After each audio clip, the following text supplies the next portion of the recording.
Bendito Dios y Padre Celestial, deseamos invitar tu presencia en este estudio, para que sea tu Espíritu quien pueda instruirnos y que pueda llenarnos con su presencia. Pedimos el perdón de nuestros pecados y faltas y tu bendición en el nombre de Jesús. Amén.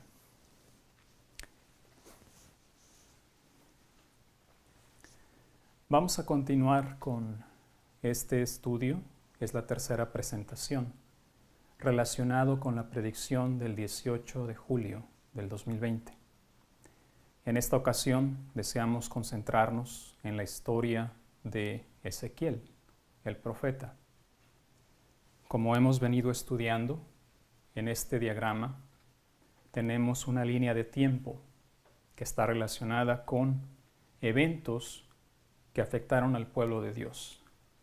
Desde que se estableció la monarquía, posteriormente su división en dos reinos,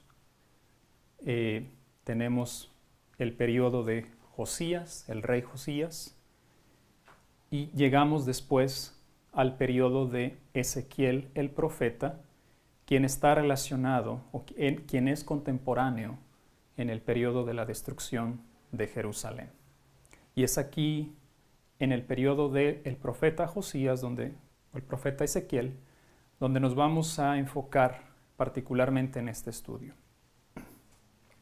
Para ello vamos a tomar como referencia los primeros 3 versículos de Ezequiel capítulo 1, versículo 1. Ezequiel 1, 1 al 3.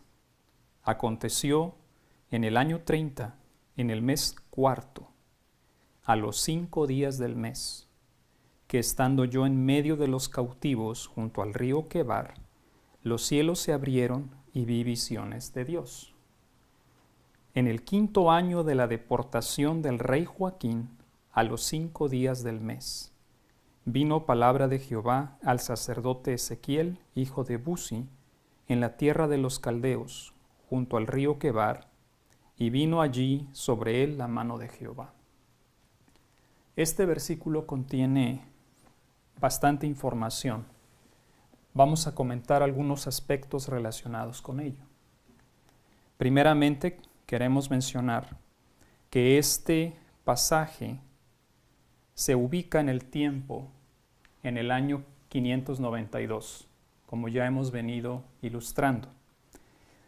El dato que nos da la referencia más clara es en el versículo 2, donde nos informa que se trata del 5º año de la deportación del rey Joaquín.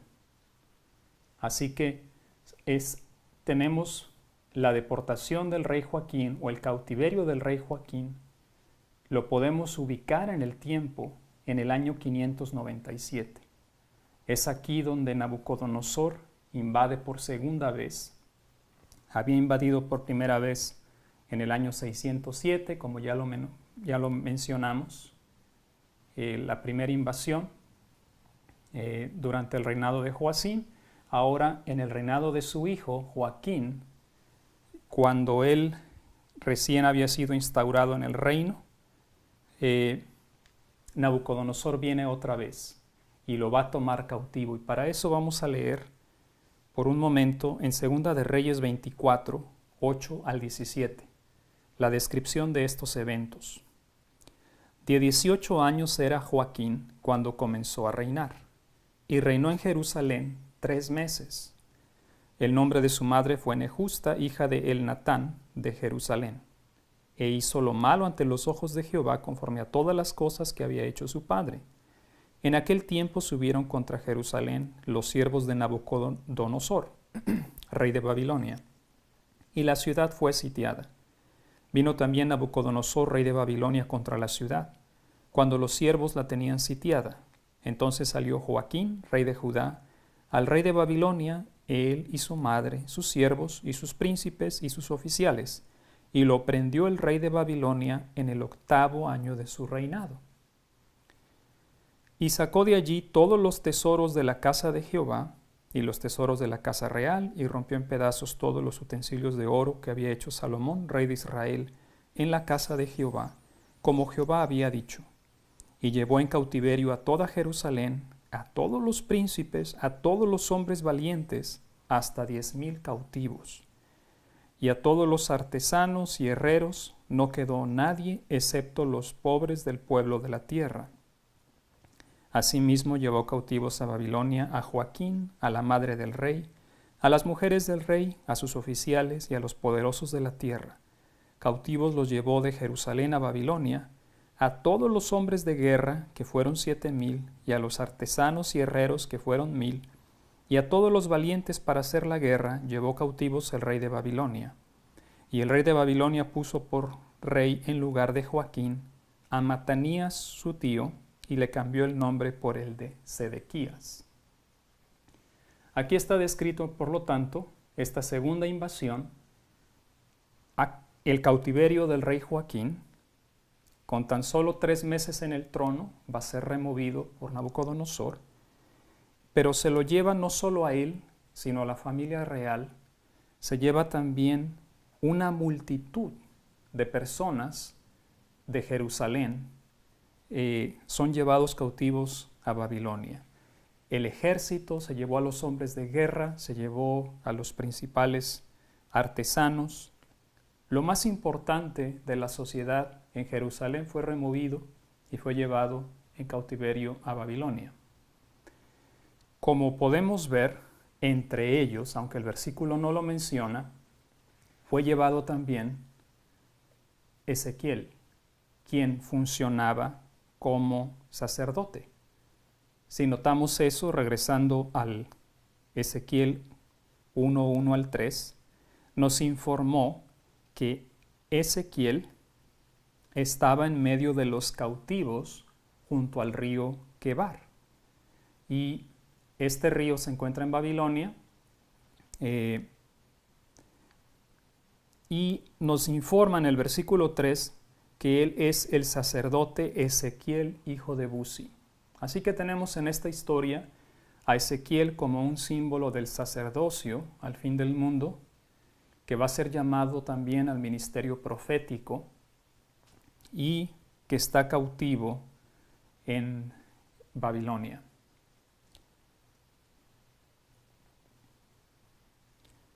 Así que hemos establecido este hito, que es bastante importante, el año 597. A partir de aquí transcurren 5 años y Ezequiel va a tener su primera visión. Es lo que nos informó. El 5.º año desde la deportación de Joaquín es cuando comienza el ministerio profético de Ezequiel, que hasta ese momento había funcionado como sacerdote. También en el versículo 1 nos informó que se encontraba en el año 30. Es tanto el año 5 como el año 30. El año 5 de la deportación y el año 30, retrocediendo en el tiempo, nos llevaría al año 622, que es cuando se observó la Pascua de Josías. Este sería el año 18º y ya comentamos sobre la importancia de este año en la presentación anterior. Está haciendo una conexión con la Pascua de Josías y este 30 seguramente representa también un ciclo de jubileo. 30 años en un ciclo de 50 que contiene un jubileo.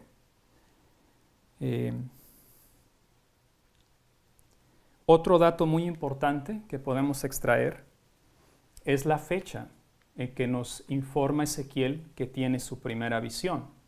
Nos dice que se encuentra en el 5.º día del 4.º mes. Y el 5.º día del 4.º mes corresponde eso es en el calendario bíblico, corresponde en el calendario juliano, que es el calendario que se utiliza en las fechas antes de Cristo, corresponde con el 21 de julio. En aquel año, en el 592, el 5.º día del 4.º mes correspondería en el calendario juliano con el 21 de julio. Esto es de por sí bastante interesante, porque el 21 de julio, como recordamos, en la historia milerita, fue cuando Samuel Snow presentó su mensaje en el tabernáculo de Boston. Y es ese evento al que los mileritas le designaron la medianoche. Elena de White describe que es a mediados en el periodo de tardanza. ¿Sí? Es el punto exacto medio en el tiempo de tardanza. El tiempo de tardanza, si hacemos memoria, inició con el primer chasco, un 19 de abril de 1844, y se extendió hasta que vino el esposo, el 22 de octubre de 1844. Estas son los hitos de la parábola de las 10 vírgenes: la tardanza del esposo, el clamor a medianoche y la llegada del esposo.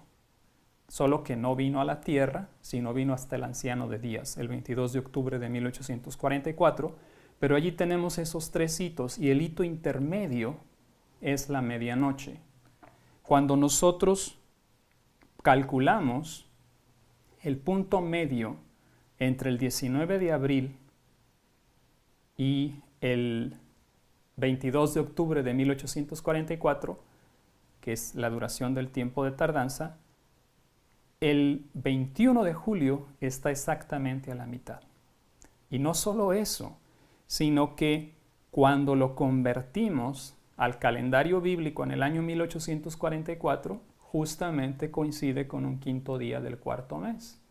Entonces tenemos aquí una historia paralela. Ezequiel se encuentra en el año 592, todas estas fechas son antes de Cristo, 592 antes de Cristo, y él recibe su visión en el 21 de julio o en el quinto día del cuarto mes, que corresponde con un 21 de julio, y estas fechas corresponden exactamente en el año 1844 también, coinciden. Por lo tanto, podemos ver en la experiencia de Ezequiel una tipificación de lo que los mileritas iban a experimentar. El clamor de medianoche, por lo tanto, está representado en conexión con Ezequiel, con la historia de Ezequiel.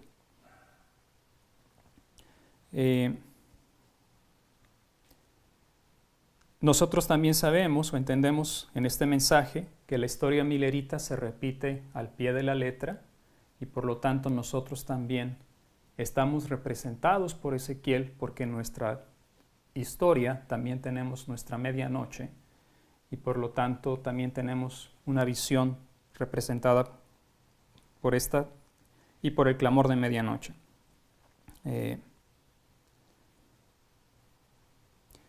Hemos mencionado anteriormente que la visión que tiene Ezequiel, el propósito era predecir el sitio de Jerusalén que conduce a la destrucción de Jerusalén.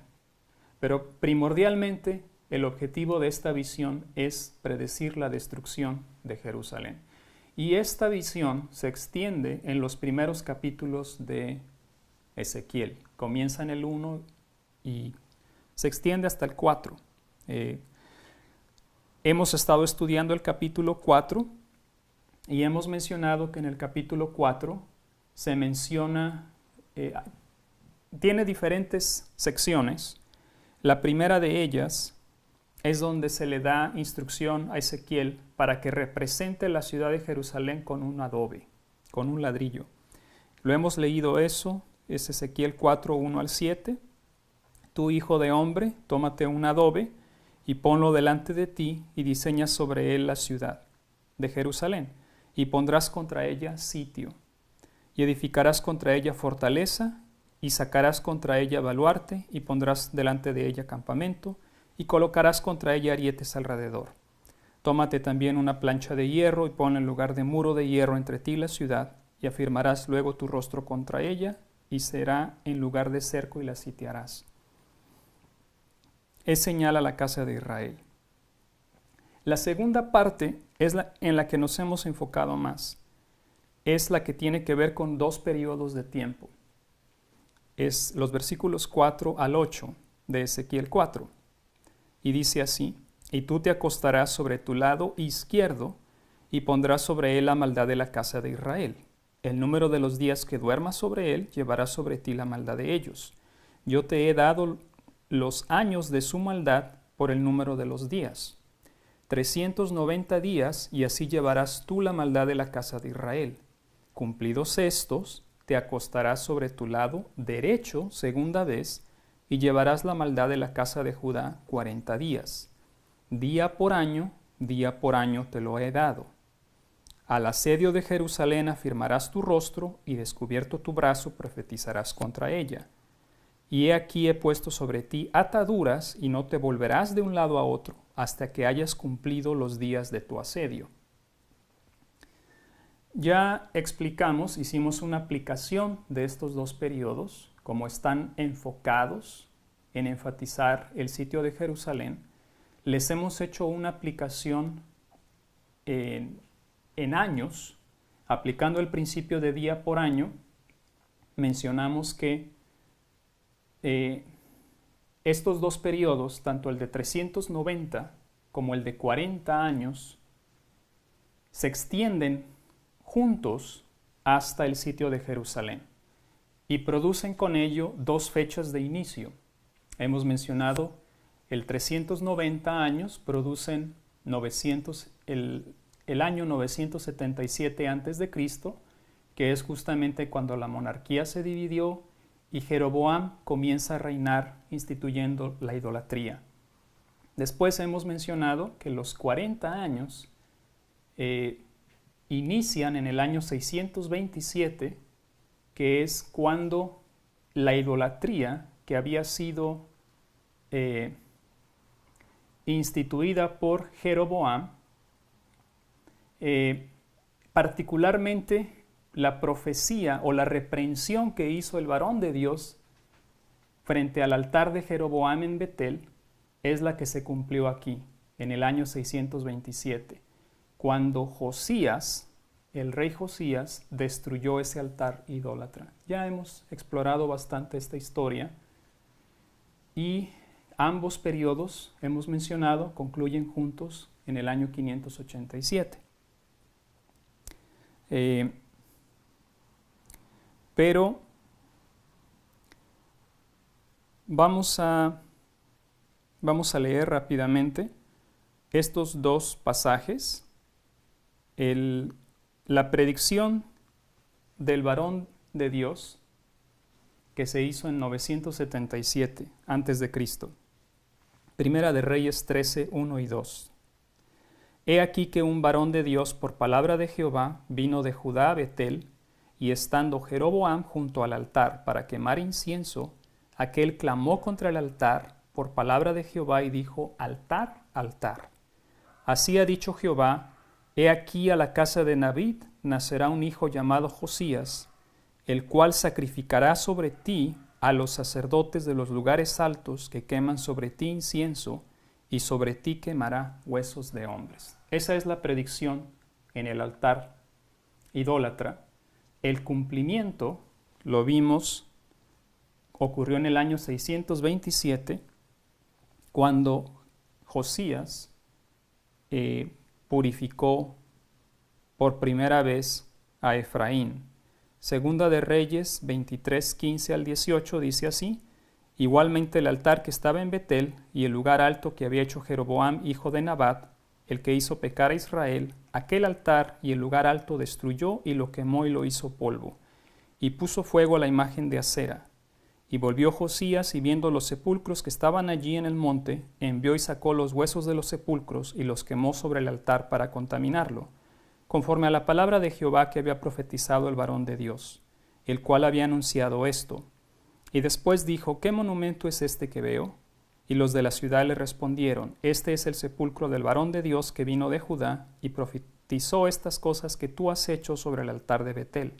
Y él dijo: dejadlo, ninguno mueva sus huesos. Y así fueron preservados sus huesos y los huesos del profeta que había venido de Samaria. Aquí tenemos el cumplimiento. Y nos vamos a enfocar ahora en lo que nos interesa de este estudio, más específicamente con respecto a Ezequiel. Ya mencionamos estos dos eventos importantes en la vida de Ezequiel: su cautiverio en el año 597, su llamado al ministerio profético en el año 592, y la predicción que él hizo tiene que ver con el sitio de Jerusalén. Allí vamos ahora. Leemos en en Ezequiel 24, 1 y 2, dice así: Vino a mí palabra de Jehová en el año 9, en el mes 10, a los 10 días del mes, diciendo: Hijo de hombre, escribe la fecha de este día. El rey de Babilonia puso sitio a Jerusalén este mismo día. Vemos aquí que esto se cumple en el año 587 antes de Cristo. Y menciona la fecha precisa, nos dice el mes 10 a los 10 días del mes. Así que ahí está el cumplimiento de la visión que Ezequiel había tenido. 1 año y medio después nos lleva a la destrucción del templo de Jerusalén. Vamos a leerla en Jeremías 52, 8 al 16, poniendo especial atención en el versículo 12. Dice así: Y el ejército de los caldeos siguió al rey, y alcanzaron a Sedequías en los llanos de Jericó, y lo abandonó todo su ejército. Entonces prendieron al rey, y le hicieron venir al rey de Babilonia a Ribla, en tierra de Amat, donde pronunció sentencia contra él. Y degolló el rey de Babilonia a los hijos de Sedequías delante de sus ojos, y también degolló en Ribla a todos los príncipes de Judá. No obstante, el rey de Babilonia solo le sacó los ojos a Sedequías, y le ató con grillos y lo hizo llevar a Babilonia, y lo puso en la cárcel hasta el día que murió.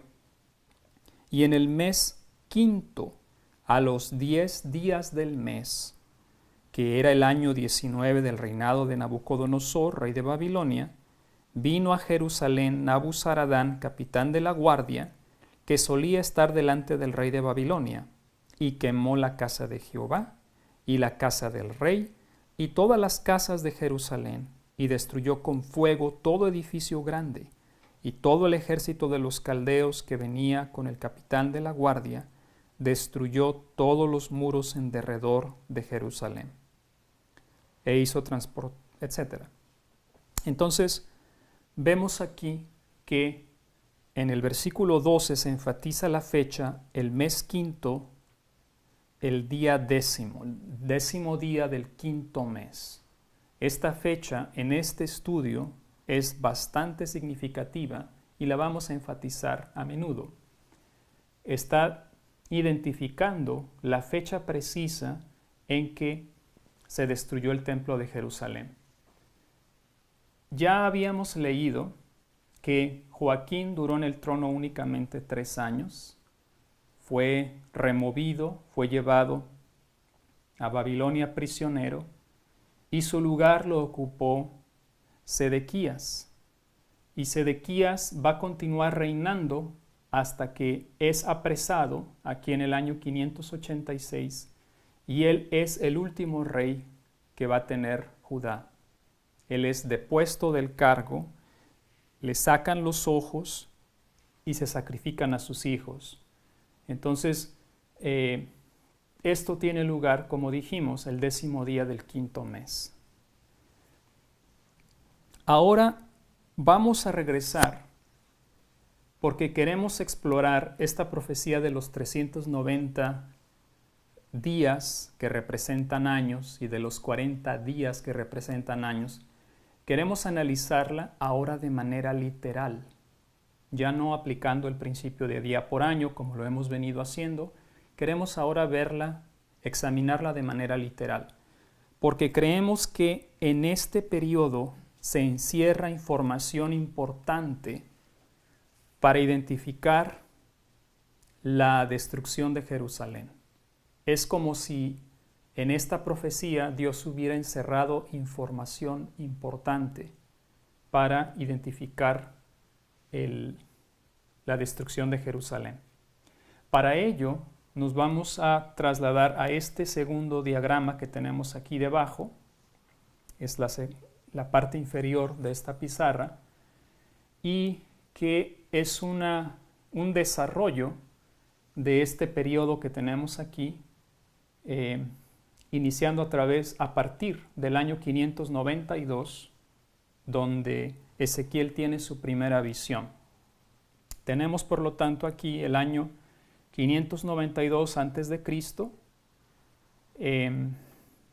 Dijimos, se trata un quinto día del cuarto mes, corresponde con un 21 de julio del calendario juliano, y es aquí donde se le da la instrucción al profeta de que debe acostarse sobre su lado izquierdo por 390 días. A partir del 21 de julio, 390 días nos llevarían al 15 de agosto. Esto se debe a que es un periodo mayor a un año en el calendario juliano, en el calendario o en el gregoriano, que son ambos calendarios romanos. Sabemos tienen una duración normalmente de 365 días. Entonces, 390 serían 25 días adicionales. 365 más 25 nos dan 390. Es decir, este periodo abarca un año completo más 25 días. Y cuando uno hace el cálculo del 21 de julio del 592, un año nos llevaría al 21 de julio del 591 y 25 días nos llevan al 15 de agosto. 15 de agosto del 591. Aquí es donde Ezequiel ahora va a cambiar su costado y va a comenzar a dormir recostado sobre su lado derecho por otros 40 días. Lo significativo de esto es, número uno, que en estos 390 días se están enfatizando dos fechas que son simbólicas, son muy importantes en la historia milerita, el 21 de julio y el 15 de agosto. Esta, 21 de julio, ya mencionamos que es cuando ocurrió la medianoche, la predicación en Boston de Samuel Snow. 15 de agosto equivale con el clamor de medianoche, que es cuando él predicó en el campestre de Exeter.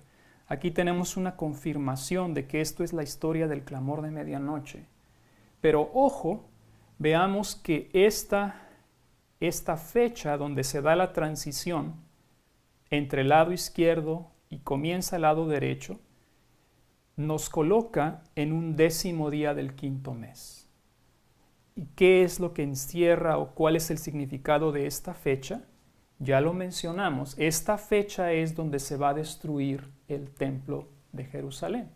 Solo que esto está ocurriendo en el año 591 y la destrucción la tenemos hasta el año 586.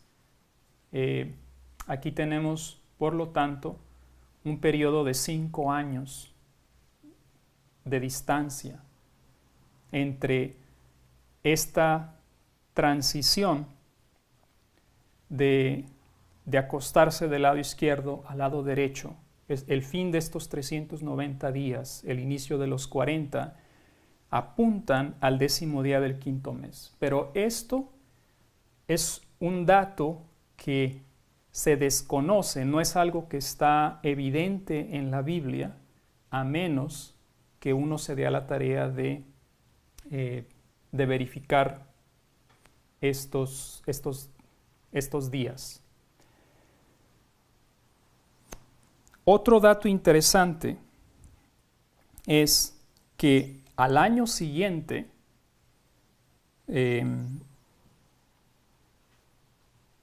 aquí tenemos, simplemente mencionarlo, los 40 días terminarían en el mismo año 591, la fecha equivalente sería el septiembre 24, un 21 día, 21º día del sexto mes. Lo que nos interesa de estos es en particular la importancia de esta fecha, 10º día del quinto mes. Un año después de este evento, nos coloca en el 10º día del quinto mes, pero en el año 590 antes de Cristo. Leemos en Ezequiel 21. Ezequiel 21 menciona esta fecha. Dice así: aconteció en el año séptimo, en el mes quinto, a los 10 días del mes, que vinieron algunos de los ancianos de Israel a consultar a Jehová y se sentaron delante de mí. ¿Sí? Estos ancianos vienen de Jerusalén, quieren entrevistarse con Ezequiel, pero noten la fecha, dice en el mes quinto a los 10 días del mes, 10º día del quinto mes. Aquí tenemos la primera mención específica que se hace en el libro de Ezequiel de la misma fecha donde 4 años después se va a destruir Jerusalén, el 10º día del quinto mes.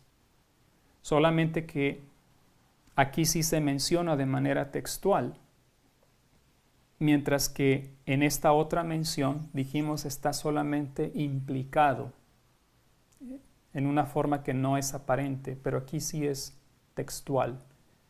Así que ya tenemos aquí 2 indicaciones que están apuntando a la destrucción de Jerusalén.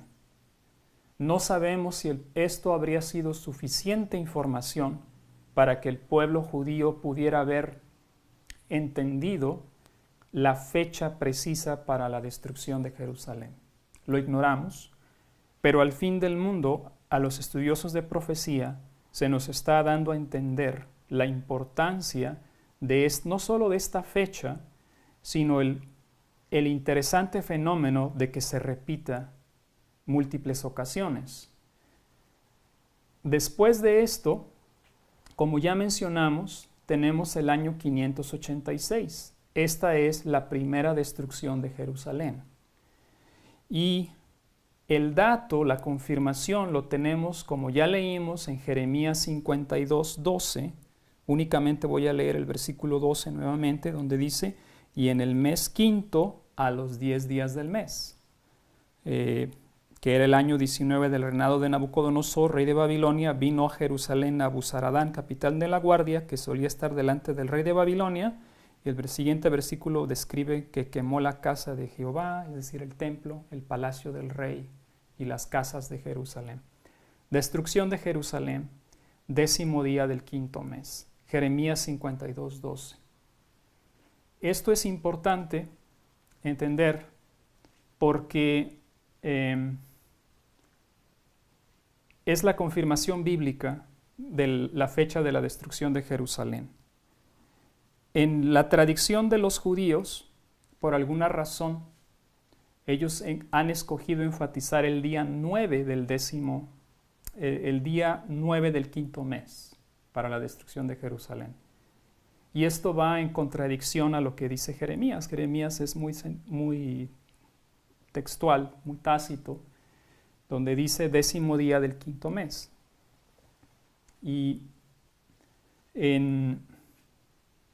lo interesante, mis hermanos, es que en la historia se repite esta misma fecha, pero en la destrucción de Jerusalén por segunda vez, ya no a manos de Babilonia, Nabucodonosor, sino que ahora es en manos de los romanos. Esto es después de que rechazaron a Jesús y lo crucificaron y rechazaron el Evangelio. En el año 70 sabemos que fue la destrucción de Jerusalén, pero la fecha específica en el calendario bíblico es nuevamente 10º día del quinto mes. Ahora, no tenemos una confirmación bíblica de eso. Me refiero, el dato exacto no lo menciona la Biblia, pero el dato histórico lo podemos encontrar en los anales, los escritos de un historiador judío romano de nombre Flavio Josefo, quien es bastante reconocido o bastante conocido porque sus escritos, él es un contemporáneo de esa época. Él nació en el año 36 de nuestra era y él muere en el año 100, de manera que a él le toca presenciar la destrucción de Jerusalén y él describe en detalle la manera como ocurrió. Entonces, voy a leerles de sus escritos un par de citas. El libro, la referencia lo estoy tomando del inglés, entiendo que está disponible también en español, pero del inglés tengo la paginación aquí. El libro en inglés se titularía Judean War, que significa en español Guerra de los Judíos, el sexto libro. En la página 250 dice esto, pero les repito, esto es de Flavio Josefo, historiador judío romano. Pero en cuanto a esa casa, Dios, por cierto, hace mucho tiempo la condenó al fuego. En cuanto a esa casa, refiriéndose al templo, Dios, por cierto, hace mucho tiempo la condenó al fuego y ahora ese día fatal había llegado. Según la revolución de las edades, fue el 10º día del mes Loús. Y entre paréntesis nos dicen Macedonio para Ab. Y este es el nombre de este mes, el 5º mes es el mes de Ab. Noten lo que dice a continuación, en el cual fue quemada anteriormente por el rey de Babilonia. Él está haciendo la conexión con este 5º mes cuando Nabucodonosor quemó Jerusalén por primera vez. Y está diciendo que ocurrió en el mismo día. Y esto lo va a confirmar en el mismo libro, en la página 267, donde nos dice, ahora, aunque cualquiera lamentaría justificablemente la destrucción de una obra como esta, ya que fue la más admirable de todas las obras que hemos visto o escuchado acerca. Se está refiriendo al templo de Jerusalén. Tanto por su exquisita estructura como por su magnitud, también por la vasta riqueza invertida en esta, así como por la gloriosa reputación que tenía por su santidad. Sin embargo, tal persona podría consolarse con este pensamiento, que fue el destino que lo decretó que fuera así, lo cual es inevitable tanto para las criaturas vivientes como para las obras y también lugares. Sin embargo, uno no puede sino maravillarse por la precisión de este periodo, al mismo o relacionado con el mismo, pues el mismo mes y día se observaron, como dije antes, donde la casa sagrada fue quemada anteriormente por los babilonios. Entonces está diciendo aquí que la destrucción de la casa del templo de Dios bajo los romanos, él vivió durante este periodo, ocurrió el mismo día y el mismo mes que había sido con el que había sido destruido anteriormente por los babilonios, y él está maravillado por esto. Entonces, la razón por la que lo mencionamos es, les decía, porque en la tradición judía, en la actualidad, ellos observan un ayuno en el 9º día del 5º mes para la destrucción de ambos templos. Sin embargo, y también ellos asocian otras calamidades que han ocurrido al pueblo judío a través de las edades, como el Holocausto y algunas otras calamidades, pero ellos las conectan con el 9º día del 5º mes, estando ellos conscientes de que Jeremías 52:12 hace referencia al 10º día del 5º mes. Y también les decía, un contemporáneo de aquel tiempo, en su libro, en el 6º tomo, él menciona que fue el mismo día que había sido destruido en la antigüedad, un 10º día, nos dice él, del 5º mes. Así que estos son algunos puntos significativos con respecto a esta fecha. Lo que podemos ver aquí, por lo tanto, es que Dios asignó en su providencia esta fecha, el 10º día del 5º mes, con la destrucción del templo de Jerusalén. Lo podemos ver en el testimonio de 2 testigos. La primera destrucción y la segunda destrucción del templo ocurren ambos un 10º día del 5º mes. Pero lo interesante es que si bien a Ezequiel no se le reveló específicamente esa fecha, sí está implícita, si uno observa cuidadosamente, en la instrucción que se le dio a él de acostarse por 390 días. Esos 390 días nos llevan al 10º día del 5º mes. De manera que allí estás apuntando o señalando a esta fecha. Y también el hecho de que esta otra visión o esta otra entrevista que se menciona en Ezequiel 21, también ocurrió un 10º día del 5º mes. Así que tenemos aquí, creemos nosotros, un patrón recurrente donde Dios está enfatizando una y otra vez una fecha significativa asociada con la destrucción del templo de Jerusalén. Pero hay un punto más que deseamos mencionar y que vamos a ilustrar en un momento a continuación.